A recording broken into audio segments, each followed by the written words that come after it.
सुप्रभात। वेद विद्या। वेद विद्या वेद विद्या भारतीय संस्कृति का पहला प्रतीक है। वेद विद्या त्रय विद्या कहलाती है। ऋग यज साम ही त्रय विद्या है। त्रय विद्या का संबंध अग्नि त्रय से है। अग्नि, वायु और आदित्य तीन तत्व ही विश्व में व्याप्त हैं। पुरुष ब्रह्म के तीन पैर ऊपर है और एक पैर विश्व। तो त्रय विद्या के समान ज्ञान, कर्म और उपासना का त्रिक वेद विद्या का दूसरा स्वरूप है, जिसके माध्यम से वेद ब्रह्म की सत्य, चित्त और आनंदमयी इन तीन विभूतियों की अभिव्यक्ति हो रही है। आत्मकल्याण के इच्छुक मानवों को धर्म के मूल स्रोत वेदों का अध्ययन, मनन और यथार्थ चिंतन आत्मनिष्ठा के साथ करना चाहिए। वैदिक ऋषि मंत्र दृष्टा एवं सत्यश्रुत होने के नाते इस परम ज्ञान के अधिकारी थे।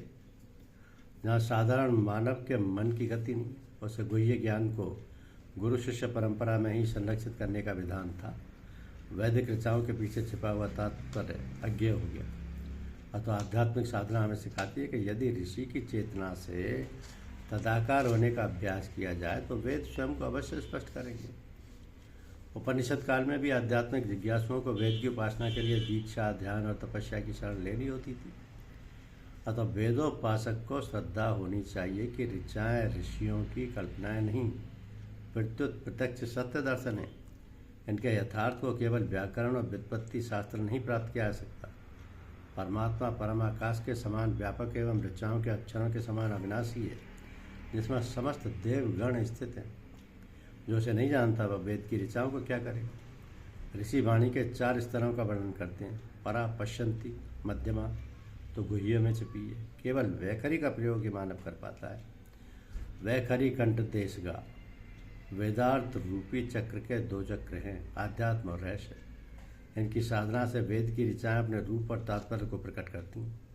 वैदिक ज्ञान का केंद्रीय चिंतन है सत्य, ज्ञान और अमरत्व की खोज। वैदिक कथानक और रूपकों में भी आध्यात्मिक लक्ष्य प्रत्यक्ष है। आध्यात्मिक भाषा 3 प्रकार के उद्देश्यों को प्राप्त करता है। प्रथम, उपनिषदों का अर्थबोध। द्वितीय, वेदांत, पुराण और तंत्र दर्शन।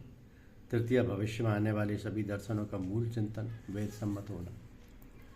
तो भाव यह है कि जब तक जीव को पूर्ण ज्ञान तत्व नहीं होता तभी तक उसे उस लोक की परलोक की चिंता होती है।